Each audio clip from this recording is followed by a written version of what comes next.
Fala galera, sejam bem-vindos e esse é o Resenha Geek.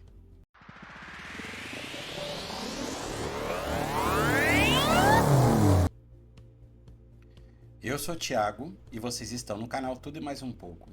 Sejam muito bem-vindos porque hoje é um dia especial. Este é o primeiro episódio do meu mais novo quadro Resenha Geek.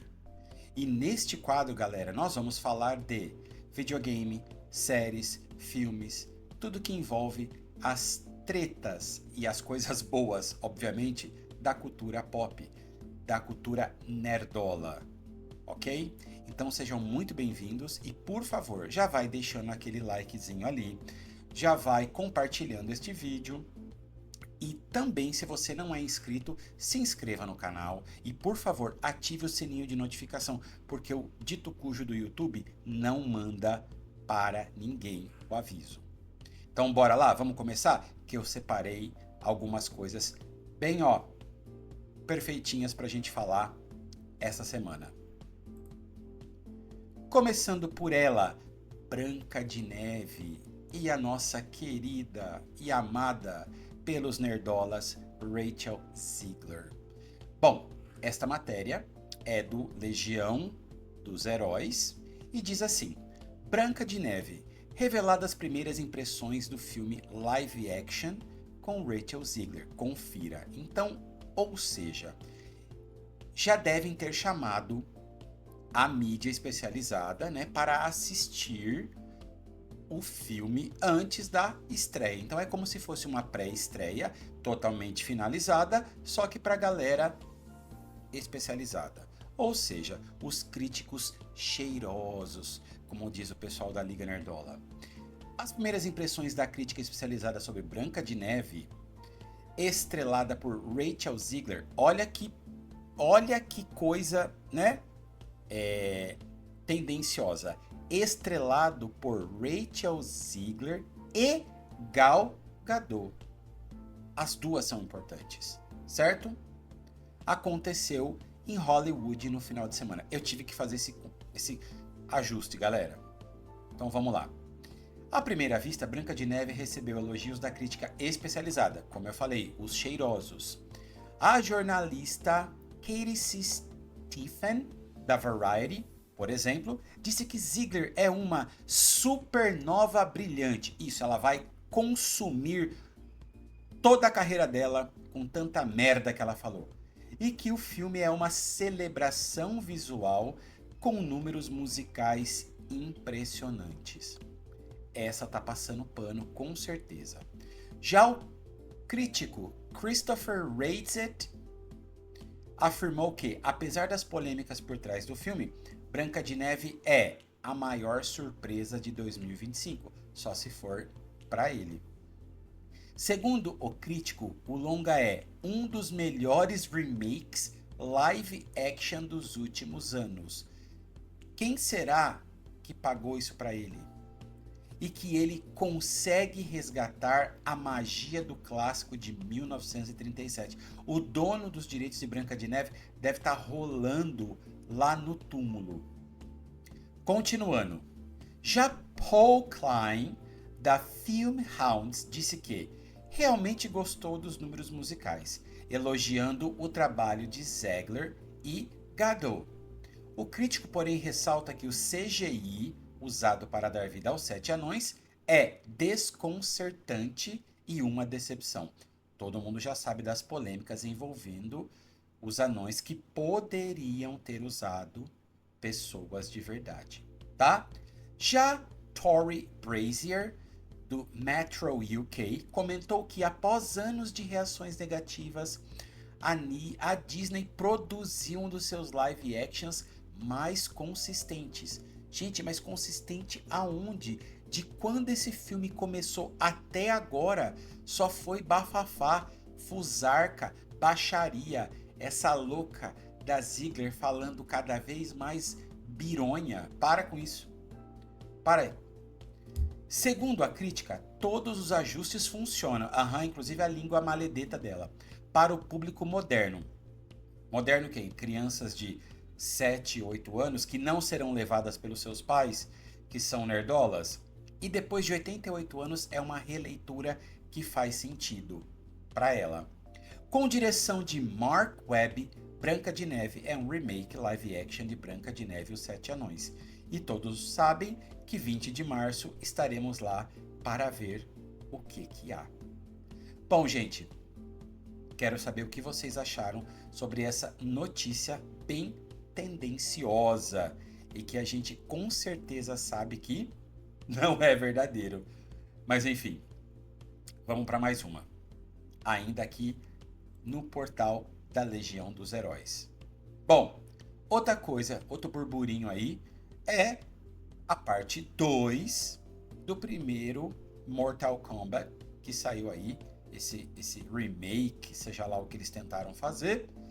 Mortal Kombat 2, reveladas as primeiras fotos do filme com Karl Urban como Johnny Cage e novos personagens. O ator de The Boys encarna personagem icônico dos games no novo filme. Beleza. A sequência de Mortal Kombat acaba de ganhar suas primeiras imagens oficiais divulgadas com exclusividade pela famosa Entertainment Weekly. Entre as novidades, Karl Urban aparece caracterizado como Johnny Cage. Eu particularmente gosto muito do Karl Urban. Acho que ele é um ator foda. O astro de Hollywood e lutador icônico da franquia de games. Além dele, as fotos também apresentam Adeline Rudolph como Kitana e Martin Ford como Shao Kahn. O filme, que chega aos cinemas e IMAX em outubro, então, ou seja, ainda para 2025, promete trazer o aguardado torneio Mortal Kombat para as telonas. E aí, será acha que dessa vez, com toda a tecnologia que a gente tem, vai finalmente conseguir ser adaptado? Ou será que um filme só vai dar conta? Enfim. Então olha só aqui, ó. Aqui a gente tem Lu Delin como Liu Kang, beleza? Mehcad Brooks como Jax, Jessica McNamee como Sonya Blade e Karl Urban como Johnny Cage. Olha, eu acho que tá bem representado, né? Mas talvez o Johnny, ele para ser o Johnny Cage tá um pouquinho velho, né? Enfim, mas a gente não sabe com quantos anos esse Johnny Cage vai aparecer aí. Mas enfim. Segundo Eddie Boon, a famosa vozinha que aparecia no jogo, lembram disso, pessoal? Co-criador da franquia e chefe da NetherRealm Studios, Johnny Cage será uma peça fundamental na trama. Bacana, hein? Afinal de contas, né, gente? Um ator que está em alta como ele tem que ser, sim, uma das peças-chave para compor o filme.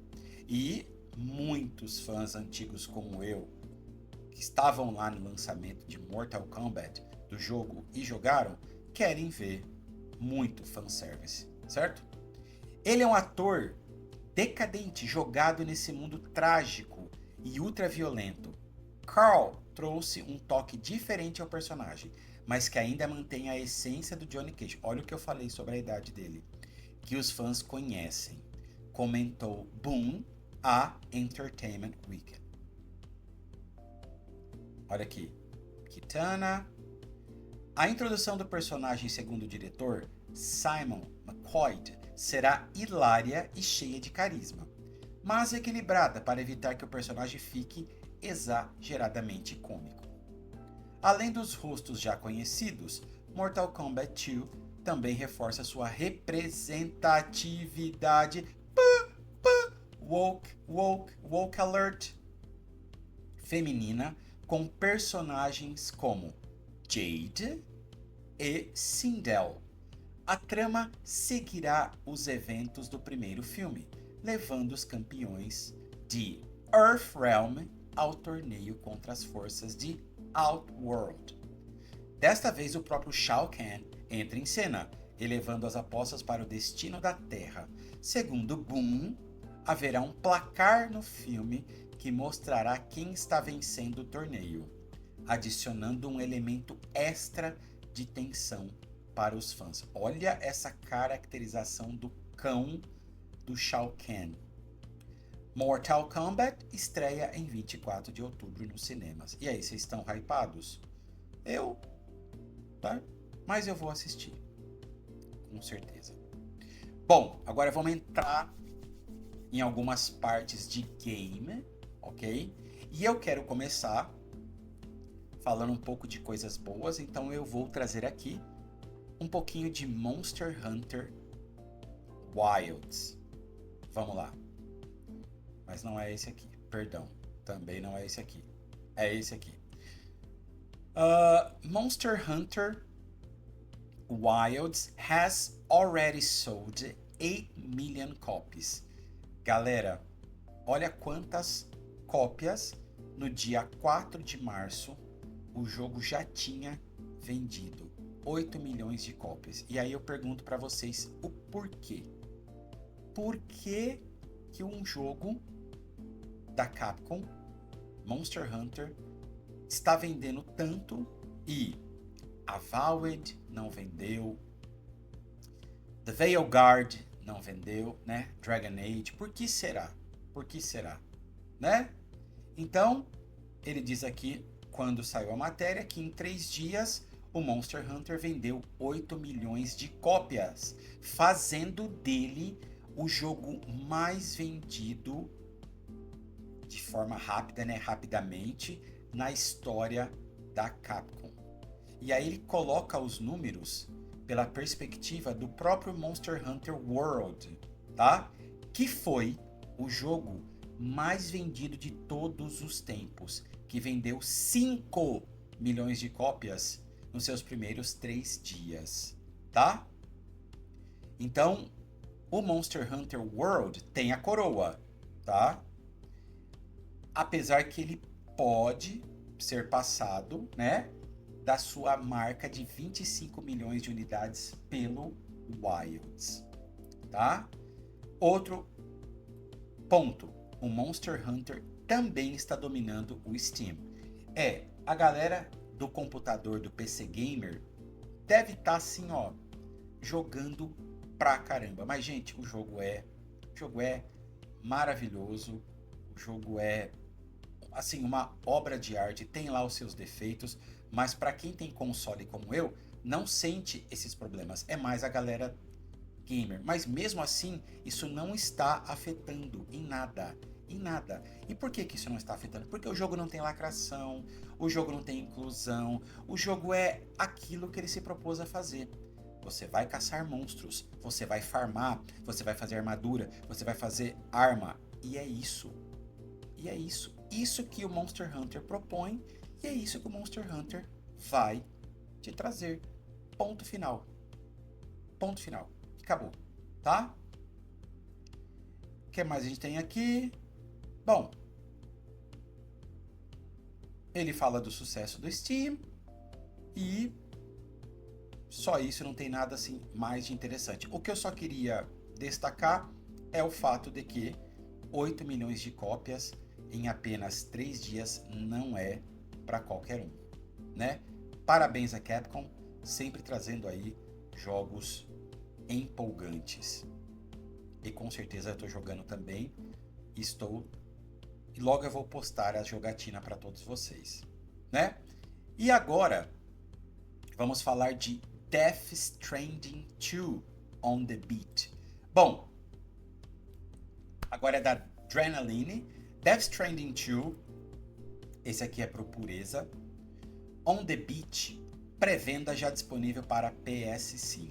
Os interessados já podem adquirir o jogo em pré-venda nas lojas digitais, nos consoles e PC. E aí, vocês estão hypados para Death Stranding? Bom, gente, vou ser honesto com vocês. Eu joguei um pouco desse jogo no PS4, na época, e ele não me pegou muito, apesar dele ter assim gráficos maravilhosos. O jogo assim é impecável. Ele apenas não me pegou, tá? Mas eu sei que ele é um jogo muito querido, muito cultuado pela galera. E esse aqui, então, acho que vai ser tão esplêndido como. Aquela coisa, não é porque eu não joguei direito, ou porque eu não gostei, que eu vou falar mal, tá? Então, vamos ler aqui. A pré-venda do jogo Death Stranding 2 on the Beach para PlayStation 5 acaba de ser liberada oficialmente nas lojas digitais e já está chegando em 26 de junho, custando a partir de R$ 349,90. Olha, eu estava esperando um preço mais salgado, mas tudo bem. Os interessados também poderão adquirir, sempre a gente tem, né, a Deluxe Edition por 400 pila, certo? Desenvolvido pelo famoso Kojima, Death Stranding 2 acompanha a aventura de Sam Bridges, dando continuidade à história iniciada no primeiro jogo. Tá vendo? Por que Ghost of Tsushima não seguiu Kojima? Por que foi fazer lacração? Então vejam, meus queridos, se Ghost of Tsushima não tivesse seguido, se bem que nós não sabemos, não tivesse seguido esse mesmo caminho, com certeza a garantia de sucesso seria muito mais certeza. Agora o que nos basta é esperar e ver o que vai acontecer. Mas o Kojima permanece seguindo o que ele já havia entregado no primeiro Death Stranding, certo? Então, teremos ali ainda o Sam Bridges, teremos ali os mesmos atores, então a fórmula que funciona e funcionou continua. Eu, particularmente, não joguei inteiro o jogo, porque não foi um jogo que me cativou, mas é um jogo que entrega muita coisa e eu acho que temos que falar o que tem de bom sim, mesmo que não é algo que eu goste de jogar. Mas assim, galera, deixem nos comentários se vocês estão hypados e se esse é para vocês o jogo mais esperado do ano. Bom, agora vamos falar do macacão. Sim, vamos falar dele. Mais um jogo, galera. Mais um jogo que o que prometeu entregou. Um jogo que era Double A, Black Myth, Wukong, próximo dos 30 milhões de unidades vendidas. Então, veja bem, Black Myth Wukong ultrapassa 28 milhões de cópias vendidas e mantém forte impacto na popularização da mitologia chinesa nos jogos. Se você já leu ou já ouviu falar, se eu não me engano é Jornada Oeste, Jornada, que conta a história do macacão, do rei macaco, né? Mas enfim, vamos lá. O jogo Black Myth Wukong continua registrando números expressivos e pode estar próximo das 30 milhões de unidades vendidas. O portal Variety afirmou que o título da Game Science já ultrapassou 28 milhões de cópias. E vejam o lucro que esse bichão aqui fez, 1,25 bilhão de dólares. Mais um ponto para dizer que quem lacra não lucra, certo? No entanto, a desenvolvedora, que é toda modesta, ainda não confirmou oficialmente esses números. Em janeiro, a Nico Partners relatou que Black Myth Wukong havia vendido 25 milhões de cópias. Mas, gente, de janeiro para cá é um pulinho. Isso pode ter aumentado, assim, exponencialmente. Dessa forma, a nova informação indica que as vendas permaneceram fortes, mas também existe aquela pequena possibilidade de erro nos números, certo? E isso não tem problema, mas que 25 milhões de cópias hoje, nenhum jogo colorido, nenhum jogo cheiroso da PlayStation ou qualquer um desses lançados atualmente como The Veilguard e Avowed conseguiram fazer. E muito menos chegaram no que o próprio Monster Hunter já fez em 3 dias. Por que será? Por que será? De qualquer forma, a Variety destacou que o sucesso do jogo demonstra o crescente interesse global pela mitologia chinesa no entretenimento. Eu não acho que seja a questão da mitologia. O que eu acredito é a questão do jogo entregar aquilo que nós queríamos, que era um bom jogo.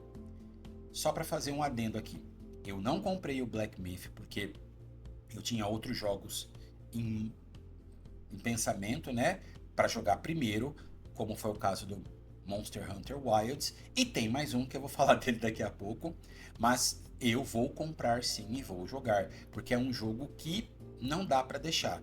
Mas em questão de prioridades, eu tive que priorizar aqueles que eu estava mais hypado para jogar, certo? E aqui ele menciona também um filme chinês que ultrapassou 2 bilhões em bilheteria, reforçando a presença da cultura oriental nas mídias populares. Sim, que os estúdios orientais que não entregam cultura woke, que não entregam certas coisas que a gente não quer ver, é lógico que eles vão sobressair, certo? E na China é totalmente proibido esse tipo de coisa. Black Myth Wukong expande a influência nos jogos. Além disso, o site também revelou que a popularidade do título também pode ter influenciado a Star Collective Film Entertainment Group, que anunciou uma trilogia animada baseada em Jornada ao Oeste, como eu havia mencionado. A série incluirá os filmes Baji, Monkey King e Nezha, com o objetivo de levar a mitologia chinesa a um público global. Gente, Jornada ao Oeste é muito bacana, tá? Inspirada em Jornada ao Oeste, Black Myth Wukong acompanha Sun Wukong em batalhas mitológicas durante sua jornada espiritual. Então ali fala um pouquinho do que vocês já sabem, qual é a do jogo, certo? A Variety destacou que a crescente aceitação de narrativas baseadas na mitologia oriental impulsiona títulos como Black Myth para sucesso global. Dessa forma, com as fortes vendas e a influência em outras mídias, o jogo se consolidou como um dos maiores lançamentos dos últimos anos. Parabéns! Então, fonte Variety. Se vocês já jogaram Black Myth Wukong, por favor, façam a gentileza de deixar nos comentários, pois eu, como disse, quero comprar e quanto mais informações, quanto mais feedback eu tiver de vocês, mais animado eu fico para jogá-lo. E para terminar, eu preciso pegar a cereja do bolo. Assassin's Creed Shadows. Não dá para falar, não dá para terminar este primeiro episódio da Resenha Geek sem falar de Assassin's Creed Shadows. Vamos lá. Devs são aconselhados a não revelar envolvimento com o game. A Ubisoft sabe que Assassin's Creed Shadows é um alvo em meio ao crescimento do movimento anti-DEI ou anti-DEI, que é aquele movimento de inclusão dentro dos estúdios, dentro de qualquer estúdio, né? De videogame, de cinema, enfim. O que a Ubisoft está fazendo? Com a estreia marcada para o dia 20 de março, Assassin's Creed Shadows deve representar um momento marcante na história da Ubisoft, com certeza. Ou vai ou racha, tá mais para rachar. Enquanto o futuro da companhia parece depender do sucesso do jogo, desenvolvedores relacionados à sua criação foram aconselhados a não comentar sobre isso nas redes sociais. Ou seja, a Ubisoft não quer os devs indo lá bater boca com nós, nerdolas, com nós, jogadores raízes, que queríamos apenas um jogo bem feito e entregue e sendo fiel à cultura japonesa. Era só isso. Ubisoft, mais nada. Enfim, conforme apontam fontes internas consultada pelo site francês BFM Tech Co., isso tem a ver com um plano da empresa de querer proteger seus funcionários contra assédio online. além de saber que não é muito bem vista por muitos consumidores. Por que será a Ubisoft? A empresa está ciente dos ataques que o game vem sendo alvo desde o seu anúncio. Em um momento no qual o movimento anti-DEI cresce, a companhia teme que os criadores de Assassin's Creed Shadows virem alvo de campanhas de assédio direcionados. Até mesmo por isso, ela já criou uma equipe que vai ajudá-los em possíveis ataques realizados. Então, ou seja, eles com certeza terão advogados para cuidar desse pessoal, tá? Ubisoft vai monitorar resposta a Assassin's Creed Shadows, principalmente no Brasil, né? O site também revela que a Ubisoft tem toda uma equipe dedicada a monitorar redes sociais, o Reddit e o YouTube, em busca de ataques direcionados a pessoas específicas de suas equipes. Bom, para quem não sabe o que é o Reddit, ele é o maior fórum que tem no mundo, tá? E por enquanto, eles ainda estão sobre aquela coisa nebulosa do direito de expressão, né? Tá um pouquinho ainda meio com o cabresto puxado. Então, galera, se vocês querem descer a lenha em Assassin's Creed Shadows, vocês sabem onde ir. Algo que começa com X.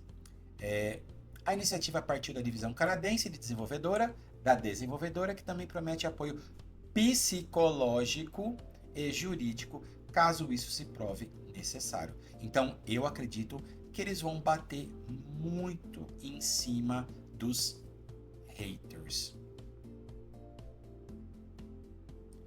Nos casos mais extremos, a companhia inclusive está pronta para acionar seus advogados como forma de se defender. A reportagem também explica que muitos funcionários estão tomando o máximo de cuidado possível. Olha, existia um ditado popular, quem faz a cama deita nela, né? Algo assim. Agora que já cagaram com tudo, não adianta se esconder, certo? Especialmente porque muito depende de Assassin's Creed Shadows ser um sucesso, tá? Caso isso aconteça, o game sozinho não deve salvar a Ubisoft de sua situação atual, mas deve dar um respiro bem-vindo em uma época de crise. Caso contrário, a empresa pode se ver em uma situação ainda mais grave, que pode inclusive acelerar seus esforços de venda ou de criação de uma nova divisão focada em suas principais propriedades intelectuais. Duas coisas. Já saiu um burburinho de que a Ubisoft está vendendo algumas IPs. E segundo, um jogo, em qualquer situação, ele não dá um lucro tão rápido, mesmo a curto prazo. A coisa precisa ser excepcional a esse ponto. Então, ou seja, vamos supor nas melhores das intenções que Assassin's Creed Shadows tem ali uma venda boa, vai ser de médio a longo prazo. E esse dinheiro para se repor, né, e para se pagar, vai demorar. Então, no meu ponto de vista, a Ubisoft tá perdida de qualquer jeito. Eu acho que esta parte da criação de uma nova divisão é o que ela está planejando. Inclusive, na live do meu amigo Gui, que eu vou deixar aqui o canal dele, na live de sábado, foi falado muito sobre isso, que ela está planejando sim deixar o pau torar e lá na frente pegar pelo menos aquelas IPs mais icônicas, que na minha opinião seriam For Honor, Assassin's Creed e, obviamente, Far Cry. Mas a gente precisa ver o que vai acontecer a partir do dia 20 de março. E eu falei para vocês que eu não havia comprado o Wukong para deixar grana para um futuro jogo, que no caso é o Assassin's Creed Shadows. Por quê, galera? Quando eu conheci o Assassin's Creed Origins, eu fiquei apaixonado. E eu tenho mais de 2.000 horas, se juntar o Origins, o Odyssey, o Valhalla e o Mirage. Eu sou apaixonado. Independente da lacração, são jogos que eu curto muito, eu gosto demais. Então, eu não vou deixar de pontuar essas questões, porque eu sou um nerdola, mas não significa que eu não vá jogar. Então eu estou sim hypado para jogar Assassin's Creed Shadows e sem passar pano para nenhum problema, porque a gente sabe que tá aí. Mas o que a gente pode, encerrando, né, essa discussão do nosso primeiro Resenha Geek, é que todos os estúdios, todos os jogos que apostam em questões woke, todos eles se ferraram, todos eles não entregaram nada, todos eles foram duramente criticados, não venderam, não vão vender. Ó, o Veilguard foi dado de graça na PlayStation Plus e ninguém tá baixando. Ninguém está baixando o jogo. Por que será? Nem de graça, galera. Quando que quem assina a PS Plus vai deixar de jogar um jogo grátis? Para vocês verem como a situação tá, como a onda, né, está mudando. Então, pessoal, é aquilo. Eu acredito que os próximos 2, 3 anos eles serão bem decisivos para a gente realmente ver se essa lacração da cultura woke vai acabar de vez, ou se ela vai adormecer, ou se ela vai diminuir e ter ali uma meia dúzia de gatos pingados. Bom, galera, muito obrigado.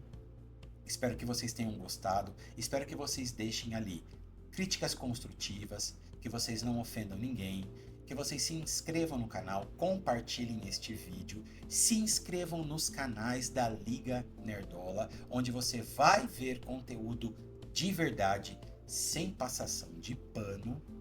E é isso aí, galera. Muito obrigado por estarem aqui e até a próxima Resenha Geek. Falou!